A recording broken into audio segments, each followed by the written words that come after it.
Huh? We live? Mhm. Okay. Hi, everyone. My name is Raquel Murphy. I'm at the work at a volume, taking back. 1 second.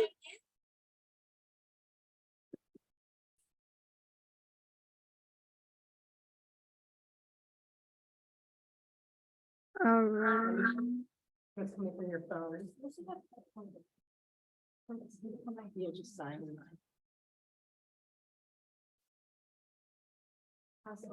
Let's try this. This is much better. Thank you. Thank you.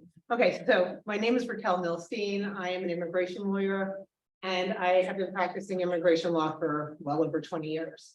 Part of my practice, a huge part of the practice, is focused on extraordinary ability visas and green cards. So I believe everybody here is here to discuss the details of those cases. Now, just sort of a show of hands, how many of you are already on an O1 visa? Okay, and then the rest of you are on student visas or student visas? In OPT. Okay, perfect. So the game plan for tonight is to kind of walk you through starting as a student OPT and then straight through to the O1 and the green cards. So just even before we get started with the slides, generally immigration lawyers don't handle F1 visas, right? That's something that's handled by the school. But there are a few important little nuggets to keep in mind while you're in school, so you don't jeopardize your options post OPT in terms of visas. One thing is, a lot of times I meet with people while you're on your OPT and you'll tell me you've done this work or you've done this production. And if it's not part of your curriculum, you have to be careful and you have to make sure you have CPT, okay? A lot of people seemingly don't really realize that or thought it was just one night or one show, but it's incredibly important because if immigration finds out about any sort of unauthorized employment, which is what this is considered in their eyes, it could jeopardize your options in the future, right? So just if you are in school and you are, you haven't graduated yet, just make sure that if you do take part in any kind of production, whether it's theater, stage, anything, that you have authorization either because it's part of your curriculum or because you have CPT. It's a big one. Okay, so once you graduate school, you then get this 1 year of optional practical training, right? It's called OPT. And the OPT allows you to work for a year for any employers related to your degree, right? So this is the golden period because very few times after your OPT that you have this sort of golden ticket to work for any employer. You don't need to be sponsored. It all has to relate to your degree, but you can literally walk in the door, show this card, and everybody will take it. It's not like that once you have an O1. So take advantage of it. Make sure that you work as much as you possibly can on OPT. Especially if you don't have a career prior to having come to the US, right? I mean, some of you just started your career coming here to school and now you only have 1 year of OPT before you have to think about, how am I going to get an O1 visa for people who are already well established in the industry? So you want to be as prolific as possible. And what I tell a lot of people is that you have a much better chance of collecting the type of evidence you need in theater production versus films, right? There's a lot of your friends might be in film productions and may, need some actors, but the reality is the O1s and the EB1s, that's the visa and the green card, they rely and revolve all around the evidence. It's not about talent. It's only about the evidence you have. So during your OPT year, you're trying to get as much evidence as you can that you've been working professionally in your field. So if you do a stage production, regardless of whether it's off Broadway, you walk out of the door with a program, a possible review, and maybe a letter of recommendation. You've got 3 pieces of evidence. You do a film production, it might never be produced. And if it is, maybe it doesn't even go anywhere. Or if it is, maybe it only goes to a couple festivals, maybe not great ones. So my point is, you need the evidence. Definitely consider doing as much live stage work as you possibly can if you have this opportunity. So while you're on your OPT, the best thing you can do is contact an attorney early on. I'm sure there are a lot of attorneys that provide consultations. I do without a charge for students, because I think it's super important for you to know how to prepare for your own case. And so the minute you get your OPT, think, I need to contact an immigration lawyer. I don't know what I'm doing. I need to figure out what my plans are. It seems like a year is far away, but it's not. And these O1 visas take a significant amount of time to prepare. So you just want to think accordingly, right? So once you get your OPT card, make sure you contact a lawyer or at least look into applying for the O1 so that you start to collect the kind of evidence you need for your case. Immigration doesn't care what you've done in school. Any academic or student related achievements are useless for the O1. They don't care if you, they don't care if you went to Juilliard or Harvard or Yale or wherever, they don't care. They just want to see what you've done professionally. So any work you've done as a student doesn't count unless it's something that was premiered professionally. So you could have been in some sort of reading or play at school, but then if it went on to be shown in a professional stage outside of school, then it may be considered. So that's really the focus right now. So let's go to slide 1.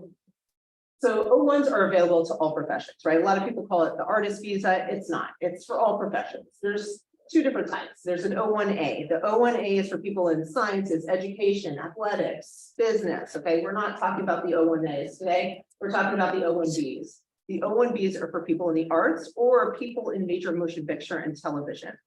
So I just want you to know. Sorry, the screen fell. Okay. Live theater. All right. 1 second. So there's not just one type of profession that can qualify for the O1s, right? So I mean, we've done O1s for all types of people who work in theater. So whether you're an actor, stage manager, director, a set designer, lighting designer, it doesn't matter. Like anybody can qualify as long as you have the right evidence. This is just an example of different types of professions, but the list is endless. So basics about the O1. What is this O1? And keep in mind, the visas go down the alphabet, okay, just so you can separate visas from green cards, right? You're on an F, this is an O, right? The B is a tourist, right? So it just literally goes down the alphabet and it really kind of stops around O or P and in terms of what would relate to you. So there are only very few options of visas out there. Okay, the O1 is the golden one because it was created for people who aren't in a traditional employment scenario, right? You're not working 9 to 5 at a job, right? And you don't necessarily work for the same employer every single day, right? So they were created in the early 90s. So they're kind of the babies of the visas. And they allow you to work in all kinds of ways. So it's a 3-year work visa, and most temporary work visas are valid for up to 3 years. Not all, but most of them. And as I said, they're all about evidence. You could be the least talented at what you do, but have the right evidence and get an O1, and vice versa. You could be extraordinarily talented, just not have the right evidence and not get it, right? So keep that in mind. But just like all temporary work visas in the US, it's specific to a profession and it's specific to employers. So if you're going to be an actor and you're only going to act, then the case will be set up as an actor. But if you also want to dance and sing, then maybe you're a performing artist or a musical artist, right? So there are ways to kind of present the case to allow you to do what you want to do. Sometimes we find that people want to act and produce or act and direct, and it becomes really complicated. There are ways to make these things happen, but they're not always so simple. So keep in mind that even though you may want to do 10 different things in theater or whatever you want to do, it's not always possible because it's limited this way, unlike that OPT year where you can do whatever you want related to your degree. The best part about the O1 is that you can set it up to work for more than one employer. So there's no such thing as a freelance visa. It's not permitted under immigration law. But the O1 allows you to work for more than one employer at a time, as long as you have these job offers at the time of filing. It's really difficult to understand because it's not the real world, right? You don't know what you're doing next week. So how on earth can you present a plan to show you know what you're doing 3 years from now? I mean, I've done the same thing every single day for 20 years, and I don't know what I'm doing 3 years from now. So it seems really challenging, but there are ways to approach it that help you understand how to kind of present the case so that you can get this full 3 years. If you understand it this way, think of immigration as a business. They want you to file an O1 for every employer or every job you have because those are fees that you're paying, right? But if in your best interest, you want to get the one O1 for the 3-year period covering multiple employers because that gives you sort of the most bang for your buck. Okay, there might have been something else on the last slide that I didn't cover.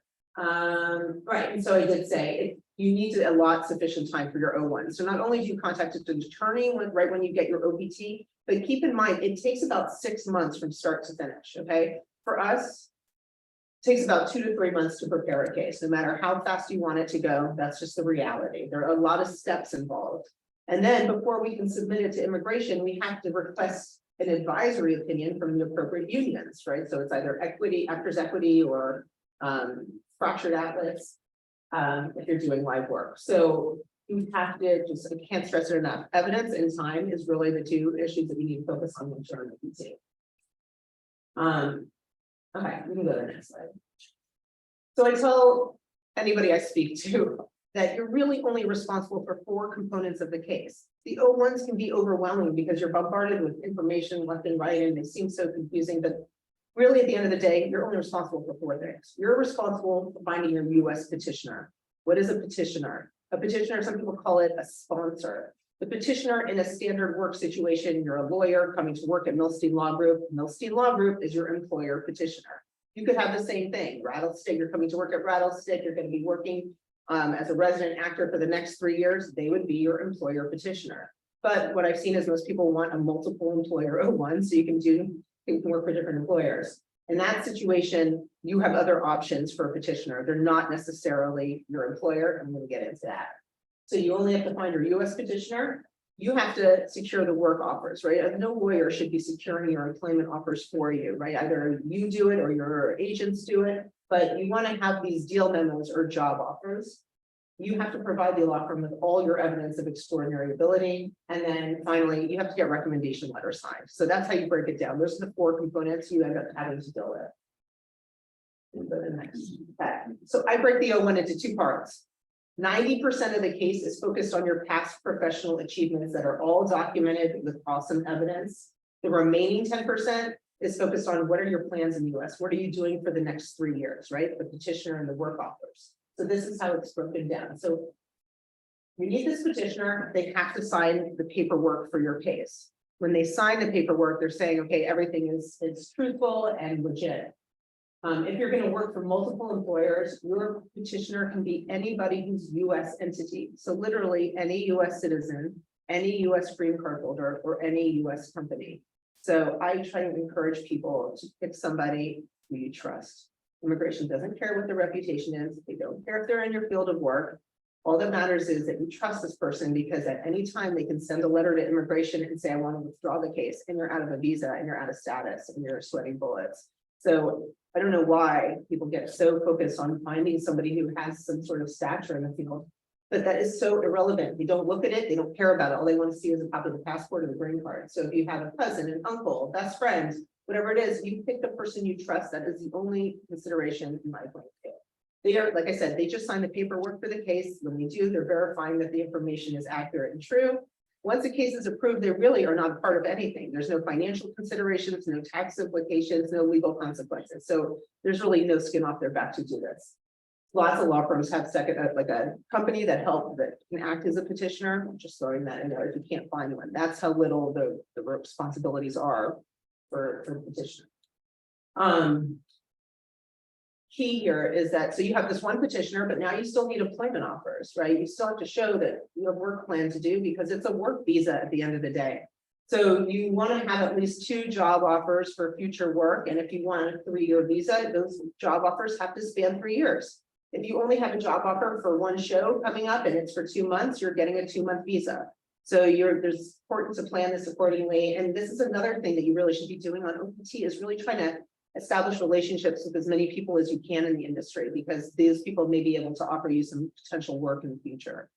The future work component are not binding employment agreements, right? They're letters of intent. So they comply with the requirements of the immigration laws, but they don't bind you to have to work there. And the same with that potential employer. They're not bound to comply with this. Like, think of COVID, right?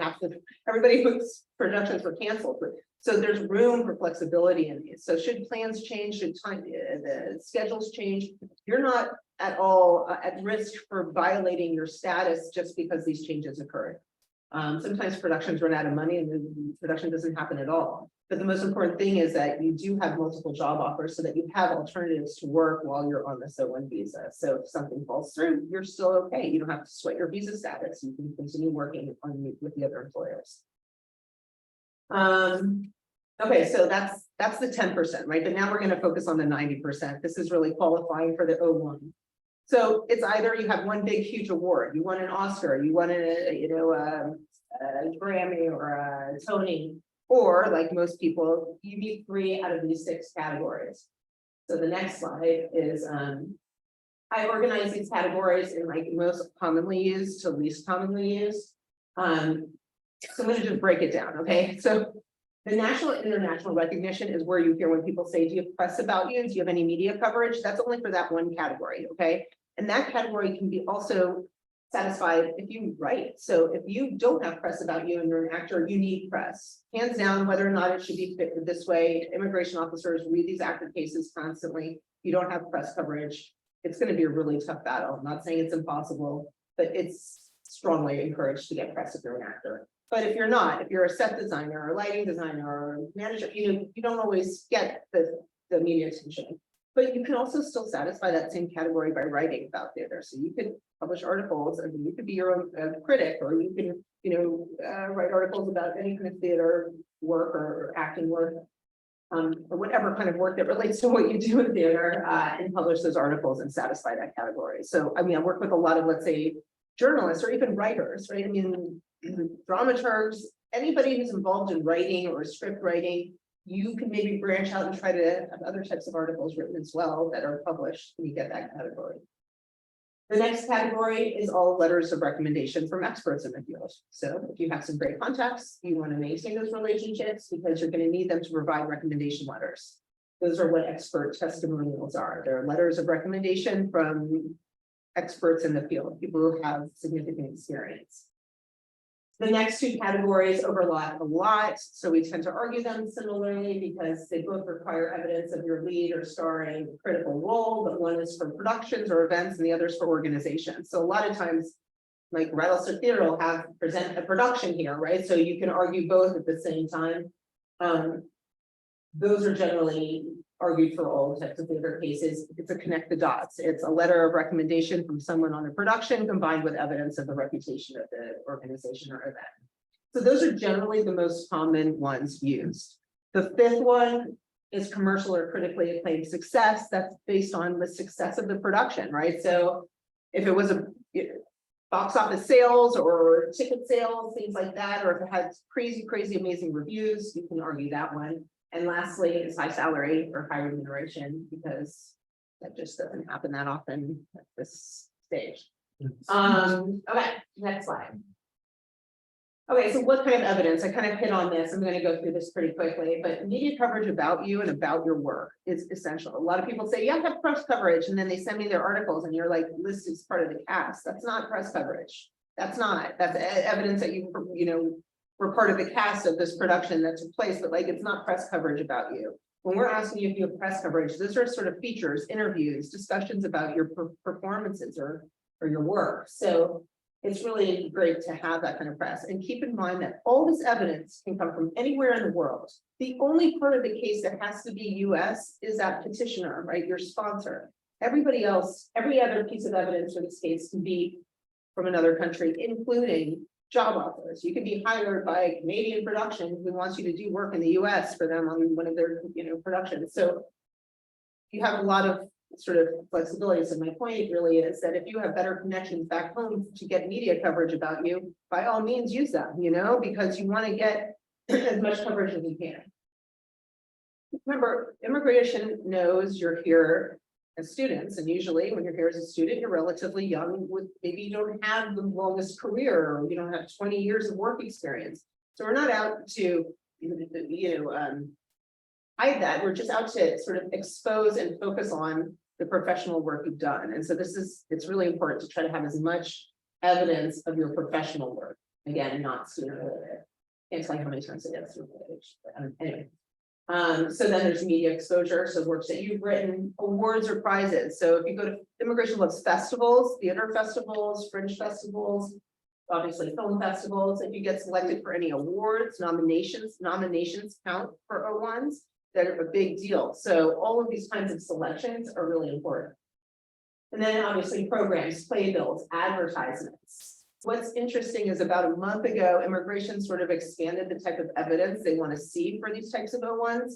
And what they said is they will strongly consider promotional materials for productions. So they will not give as much consideration anymore to letters of recommendation regarding your performances and productions, but they will give much more weight to the promotional materials. Makes not a lot of sense because, but so if you're around during the early stages of these productions, you want to make sure that any kind of promotional materials that are issued have starring, you know, Ann Smith or John Smith or whatever it is, because that actually has way more weight today than these types of letters of recommendation or other things. So I would definitely try to promote yourself that way. It's all, these cases are all about promoting yourself. The more attention you get, the more materials you'll have and the stronger your case becomes. And then obviously, so I put in the last bullet point because this is literally from the law. This is what we're dealing with. Nothing has evolved, okay? So we're dealing with evidence of box office receipts or record, cassette, compact disc, or video sales, okay? They're not, and they don't really give much consideration to social media. So you would think with that line, they would look at likes or followers, you know, all that stuff, or viewers, or I'm not thinking the right word, whatever. But they don't really consider social media. They don't think of it as like a real reliable source of information because it's not edited or reviewed by anybody. So anyway, those are some ideas for evidence. Hopefully it'll get you running with other things. So I can't tell you how many conversations we have about from O1 to EB1 or what can I do next? I've been on this O1. I'm going to just tell you a few things. Number one, the O1s have been much more difficult for actors than any other profession I've ever seen. The reason is that I think when you walk into an audition, it's you and you say I'm on an O1, and that immediately makes those casting agents think I have to read a case because your O1 approval doesn't say anything except for you've been approved and who your petitioner is. So you could have an O1 as an architect, you could have an O1 as a, a photographer. They don't know. And then they don't know who you're authorized to work for. So and nobody wants to do extra work. So it's a disadvantage. And I tell you this at the onset because you'll get the O1 and then you'll start going on auditions and you're like, I don't understand why am I getting this pushback? This is a reality. A lot of studios, networks, and just some production companies just don't hire O1s. I will tell you that if they want you, they'll make it happen. So I've seen that time and again. So just keep that in mind. But O1s are hands down the best visa out there, no question, especially if you have a multiple employer O1, because it allows you to work for multiple employers and on additional projects and engagements that may arise if they require someone of O1 caliber. But there's no other temporary work visa that gives you that kind of flexibility. So I don't want to discourage you, but I want you to know what you're getting into because like I said, that OPT is that golden ticket. And then all of a sudden you have an O1, which you feel so proud about because now you've been deemed extraordinary. But the reality is other people don't necessarily see it that way in the industry. So keep that in mind. So I'm going to transition over to EBs. Those are employment-based green cards. But before I do, let me just add a couple things. There's something called an O2, and O2 is for essential support personnel. The O2, let's say there's a production coming to the US from Japan, the director gets an O1, everybody else on the production gets an O2. It doesn't mean that they are subordinate to the O1 or that they work for the O1. It just means they all work together on the same production. So let's say you get to your OPT, you didn't get the work you wanted to get, but you've been working on for these productions with someone who happens to have an O1. If you worked with this O1 before and you need to continue working with the O1, you can get an O2, which is like a Band-Aid. It's not a fix, but it gives you more time in the US. You have work permission, and you can continue to build your case in the US that way if you want to stay. There's also something called a P1B. P1Bs are great. They're like you're joining an entertainment company. So let's say there's been a theater company that's been together for more than a year. You may qualify for a P1B. You can only work for that one company, but I'm just letting you know the O's and the P's are more than just an O1, right? There are some other options, but the O's and the P's are really the ones for people in the performing arts. Okay, employment-based green cards. The only two that matter for you guys are the EB1 extraordinary ability and the EB2 national interest waiver. I present this only because I want you to know how limited the options are. There aren't a ton of options. It's either you have a family member, you're an asylee, you won the lottery, or you have this. That's it. And the EB1 extraordinary ability and the EB2 national interest waiver are the only types of green cards that don't require your employer to sponsor you for a green card. So it allows you to self-sponsor. You don't even need that O1 petitioner.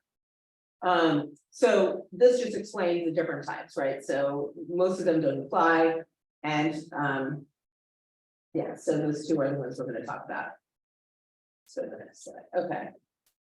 So for the EB1, everybody wants an EB1. Once you get the EB1, you can do whatever you want. Obviously, it's so liberating. You don't have to think about integration. Nobody's asking you what kind of O1 you have. You walk in the door, you are treated equally. Everybody's happy.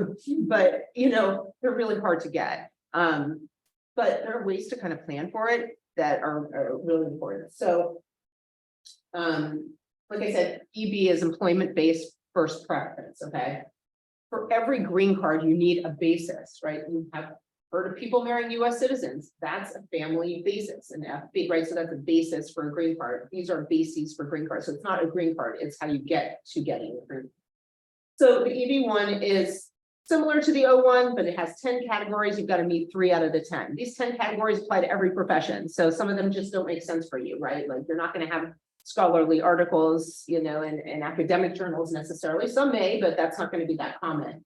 But there are a lot of ways that it's a little bit easier than an O1. You don't need a US petitioner, you can self-petition. You don't need the deal memos or job offers. You can just write a statement saying I'm intending to continue working in my field. You don't need these advisory opinions, which are a cost and a time variable that you have to consider. So right off the bat, you have these 3 hurdles you don't even have to think about when you have an EB1. When you're applying for an EB1. So similarly to the O1, I have like favorite categories, and I'll go through them as quickly as I can because not all of these are going to apply. But obviously the first one is major awards or prizes. The difference between the O1 and the EB1 here is that they will not consider nominations for the EB1. They will consider nominations for the O1. So you have to win the prize, and it has to be a huge prize. Can't be something regional, has to be national or international.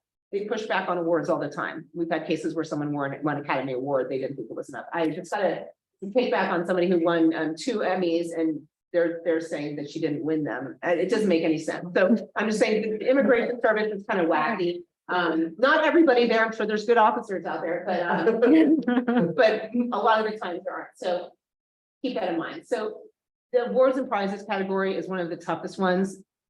And when you're walking into an EB1 world, you're totally walking into a very subjective environment, right? It's very discretionary. And so if you have an officer has certain ideas of what an actor should be, then it might be really challenging. So awards and prizes is clear, but it's a tough one because they push back a lot on that. Membership is also a tough one. They scrutinize that category a lot. But if you're a member of a board, or if you're a member of an organization, but you're on like a selected committee, then that can qualify. The key to the membership is that you have to show that they demand outstanding achievements from their members. So it can't be just annual dues that you pay. Can't be that somebody nominated you or recommended you. There has to be like a selective process, and it has to be detailed. They ask for like the bylaws and the articles of incorporation and all these things to document this. So membership isn't one of my favorites either. The next one is press or media coverage, similar to the O1, right? So get some profiles. The bigger the publication, the more weight they're going to give this article. So, what the article's content is obviously the most important. It has to be primarily about you and your work. Again, just if you're mentioned as like one of the members of the cast, that's not media coverage of it. So published material is pretty self-explanatory. But what is interesting is in professional or major trade publications. So if you're going to get an article in the newspaper, it's got to be something big. But if it's in, let's say, Broadway world, right, or something like that, then you can get a feature there or a discussion about you and your work there. That's going to carry just as much weight as like the profile in the New York Times, because it is a trade publication. It is considered a major trade publication. So something to think about. My favorite category is the next category. It's judging. Anybody can do judging. Like judging is so open-ended, it's crazy. So obviously you could be on a panel and you could judge competition, but that's not the only thing that judging covers. You can, it's any event where you are asked outside of your day-to-day job to come and judge or assess anybody in your profession or in an allied field. So let's say you're invited by a grad school professor to come in and judge their thesis production or the thesis film or whatever, that's considered judging if you're helping to assess that or grade that. If you're invited by another company to come in and, be on the casting panel for certain production that you're not involved with, but you're a guest, casting agent, you can do that. So it's sort of open-ended. It's anytime you're invited outside of your day-to-day job to assess others in your field. You have to do it twice, it's in the plural, but it is definitely my favorite category because they give it away. The next one is really tough. That's like the worst one. So evidence of your original contributions of major significance. Everybody's got an original contribution, right? Like we've all originated something, right? But it's of major significance in the field. So it has to be like you came up with the Meisner technique, or you come up with, it's like you originated this idea, this method, this product, and others are actually implementing it in their work, whether it's taught in the school or it's actually implemented in their own products. You patented something, so I think it's going to be challenging in this kind of environment, but it's possible, so that's that category. Next, okay. Authorship of scholarly articles, okay, that speaks for itself. That's a great category if you're in academia or research. It's a slam dunk. But then the next one is great too, and it works for you guys. It's evidence of your work has been displayed at artistic showcases. So all these productions are exhibitions of your work. You're showcasing your work. It doesn't have to be called a showcase to be a showcase. So most of you guys will walk into an EB1 having that category already there. So then if you get the judging, it's pretty good. You're pretty close. The next one, the third to last one, is leading or critical roles. Look, everybody, I argue this for every EB1 case because everybody's critical somewhere, right? It's just a matter of immigration being tough on it. They look at this in much more in like a business context. They want to see like organizational charts. Where do you stand next to the president of the company? So it can be really challenging, but it's worthwhile to argue. So it's never the third category. It's always an additional one, like a fourth or an extra. But there's no reason not to argue it because everybody has a critical role with some organization somewhere. And productions have been considered to be organizations under immigration law. Like there's tons of case law that says that. So if you're leading or critical for a production, which is deemed to be an association organization, you're global. Yeah, and then there's high salary again. And then at the end, there's evidence of commercial success in the performing arts. So if you can show that you're part of a massive production that's been hugely successful, then you can get that category also. A lot of these, the evidence of the lead role, the evidence of your commercial successes, they're usually proven or documented through letters of recommendation combined with the successes of these productions. So again, you're always thinking about who can I reach out to for letters of recommendation. But this being said, we never submit more, or we try not to submit more than 6 letters of recommendation with any EB1 case because immigration officers don't read them. And they only have 15 to 20 minutes to adjudicate a case we've just been working on for 2 to 3 months. So they don't get to all the materials. So if you have these articles that are featuring you and have big photos of you with articles all about you or interviews or these awards, it makes their job easier. So our goal is to make their job as simple as possible to review your evidence and just approve the case. Getting 20 letters of recommendation does the opposite. Like if you don't need to get 20, let's say you're not a branding manager at a high-end fashion label where that's really all you can get because there's no evidence about your success. If you don't have to, and you can use other evidence like press, media, awards, programs, playbills, box office sales, then you're going to be in much better shape because that stuff speaks for itself and they don't have to do too much reading, which again, nobody wants to do all that work. So that's that. Okay, so I kind of went through this. So each category is treated differently. I kind of showed you that just now. Some are more subjective. We try to select the best categories for your case. So no 2 EB1s are the same. I'm sure you've all had friends who are like, I went through the O1, I'll tell you everything, or I done the EB1, let me tell you how to do it.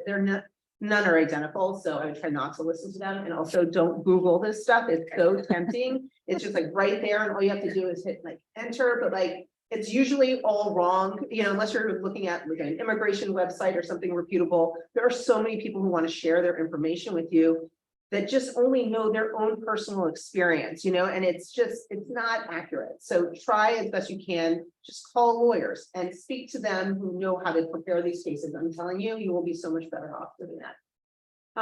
Again, quality of your evidence is critical. Immigration is very skeptical about the authenticity of all these materials. So don't make them fancy, don't highlight, don't make arrows, don't put bubbles in. They want it exactly as the original document. Don't mess with it. If it's in another language, obviously it needs a complete English translation so these officers can read it. You can't just write the English on top of the other language. You can't, you know, just translate a portion of it. It needs to be completely translated. Right, I said this, but I'll say it again. No student-related achievements are given any consideration, no matter how prestigious you really feel like this achievement was. It's not in the eyes of immigration, and it's great for the real world. This is not the real world. This is the world of EB1s and O1s. The real world does consider those things. I mean, I've had people with Student Academy Awards a lot, and sometimes we can't include it because it might backfire, and you don't want the officer to look at a case and think, wait. You see one reference to a student, then they start to toss all the evidence and say, I'm not going to look at this. This guy's a student, and it really hurts the case, so it's not worth it. Yeah, so look at that. So there is an existing law that says if you have an O1A, and like I said, you guys aren't going for, maybe you are, but I mean, O1As are sciences, business, athletics, education. There's law that says if you have an O1A, it is persuasive evidence towards getting an EB1, but it does not say that for O1Bs in the arts. Let me just show you a picture. Look, when people talk about the EB1s, you have to know that it is the most inconsistently adjudicated type of case at immigration. I tell people when they want to get one that, look, when you're walking in the door, you have to know that like 75% of these cases are handled properly, but 25% of them are handled just totally out of, like, it's like the guys aren't reading them. I don't know what they're thinking. Like, I don't know who trained them. It's crazy. You also have to remember who's a reader. You know, there's a lot of turnover at immigration for years and years. They didn't have a leader. So it's not as well organized as you think, you know, and it can be problematic because you spend a considerable amount of money and time on preparing these types of cases, and especially the EB1. And sometimes you'll get this kickback. We call it an RFE. It's a request for additional evidence. So it's important to just know that it's not always about you and your case or your lawyer. It's almost always about the officer. And the problem's so big that immigration lawyers all over the country have this Excel sheet where we track all the officers who issued these RFEs and what happened with those cases. So if you get an RFE where they're asking for more evidence, they sign it with their officer number. We can look at this chart and say, yo, that officer has denied the last 10 cases in this field. You have to withdraw and refile. And you can do that. And it's a better way to get a case approved than to fight something that you know is going to lose because this officer tends to, you know, do that. The last bullet point says AOS versus consular processing. It's just something to consider. AOS means you're adjusting your status in the US. You're applying from within the US. Consular processing, I mean, means that you're being processed at a consulate overseas. So there are two ways to getting a green card. You don't necessarily have to be in the US to get the green card. There are plenty of people who go back home for a few years, apply, and want to get it from outside the US. The difference is timing. It takes probably twice as long to get a green card if you're applying from outside the US. And you're all here, so except for you guys on. Let's see. Okay, I'm going to just briefly talk about the EB2 national interest waiver because I don't know how applicable it is to most of you guys, but we've done them in the arts and they're really great cases. They're like an EB1 light, you know, they require exceptional ability or at least a master's degree. So if you have a master's degree, it's a great idea to kind of think about or pursue the EB2. Again, it allows you to self-sponsor. But this type of case has a different kind of argument. We have to show that not only do you have this advanced degree or exceptional ability, which requires 10 years of full-time work experience, licensure, like things that don't really make sense in this industry, but could sometimes apply. But if you have the advanced degree, then you have to then demonstrate that work you do is so compelling that it could be in the benefit of the US, right? There has to be some sort of tangible benefit that we can document to the US. And that you're well positioned in your field of endeavor to promote that work. So it does involve the same kind of stuff. We have to show like media coverage, awards or prizes, same kind of jazz, but there's aren't these kinds of categories. And then we argue that the work you do does have some sort of benefit to the US. And this is where I think a lot of community work really helps. You know, I've done musical artists, musicians who, dancers who work with people who, let's say, have children with disabilities, and they started a program where that they're doing that, or some musicians have programs where they go to hospitals and they deal with cancer. So there are ways to show that you're giving back to the community and you're making some sort of impact. It's interesting because the EB2 national interest waiver sort of has expanded over the last 5 years, and they're saying now, look, the benefit to the US doesn't need to be national in scope. It could actually be quite local. So it's not like you need to come up with a national organization and do something like that. It could be something that you do in Brooklyn or Queens or in the city, you know, it doesn't matter. So that's where that can kind of help. But I think the next slide goes into like, this is demonstrating exceptional ability. So either you have the degree, 10 years, license to practice, high salary, membership, and then letters of recommendation. So if you don't have that master's or higher, then you could entertain those categories. Those are the standards. And this is just sort of comments after these presentations that I get. If you are thinking of pursuing a green card, I still think you need to have an O1 underlying it for the entire period, primarily because of the situation that I talked about with those officers that, you know, aren't always consistently adjudicating these cases. But you have to think about it as insurance. You don't want to pay for health insurance. It's like, what, you know, but then when you need it, you're grateful it's there. Same thing with the O1. You need to have an underlying visa. I mean, legally, you don't need to have an underlying, it's not required. But I recommend it strongly because you just don't know, no matter how strong your case is or how great you feel about it, you want to be in a smart, safe situation so you don't fall out of status, something goes wrong. Another thing to consider is if you're on an F1 OPT, look, I've worked with people who have totally bypassed O1s and gone from F1 straight to EB1. This happens, it's great.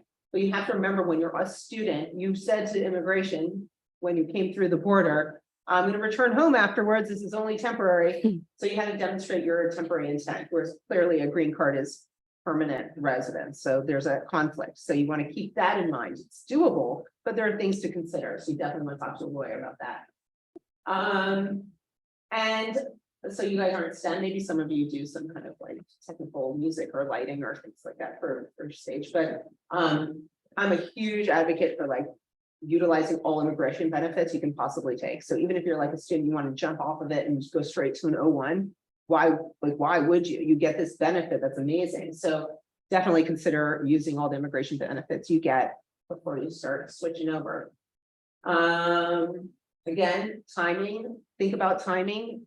People come to me in like April or May and say, my OPT is expiring in June or July. Can we talk about an O1? I mean, right now, I'm scheduling meetings in mid-June. Like most lawyers don't have the ability to just jump on a call and whip together your case in a few weeks just because you decided to approach them late in the game. And we want to help you. It's what I do. And you have a 60-day grace period after your OPT expires that allows you to stay here, but you can't work then. But my point is that you're doing everybody a favor by coming to a lawyer early. It only helps. Waiting and delaying and procrastinating is like the worst thing you can do because all it does is add pressure to the process that could have been so easily avoided. And I mentioned quite briefly about that RFE. So that's just something to know. It's not necessarily a reflection of your case. It's part of the immigration world. They happen with all types of cases. I'd say O1s probably receive about 5% RFEs and EB1s probably at least 25%. So those are all, that's all the info for this session. So if you guys wanted to reach out with any questions, I'm happy to take them. Thank you. Okay. If anybody in the house has a question, please come up to the microphone so that the Zoom meeting can pick up the audio. And let me see, and also like take a photo, or also I'll email everybody Raquel's information. So let's see if our friends on Zoom have any questions. Yeah, of course. Let me just put up Raquel's information. Never been on this, like it's, Yeah. Yeah. All right. So if you need a photo or screenshot people on Zoom, take down Raquel's information. I'll also be emailing everybody this information tomorrow as well. But if you urgently want to reach Raquel tonight. All right. Then I'm gonna stop I share did see a few. on there. Yeah. Yeah. All right. All right, anybody on Zoom with question, you can type it out and we can read it to you. Or anyone in, there was, oh, do you mind going to the microphone just so the Zoom can pick up the audio? Yeah. Thank you. Yay. Hi. Hi. So you mentioned, you said something about us being able to have a few work offers in case one of them falls out. What happens if, for example, COVID, not that I think that COVID will happen again, but but what happens if I have 3 work offers and none of them end up happening? Do I fall out of status? Like what happens? It's such a funny, it's a great question because it happens a lot. I think it's really a gray zone, but what I will tell you is like the situation that happened with COVID, those people who had the multiple employer O1s who were able to just do some kind of work related to the field, even if it wasn't with the original employers listed in the case, were able to maintain their status because they could continue working. Those people who had one employer, they were out of status and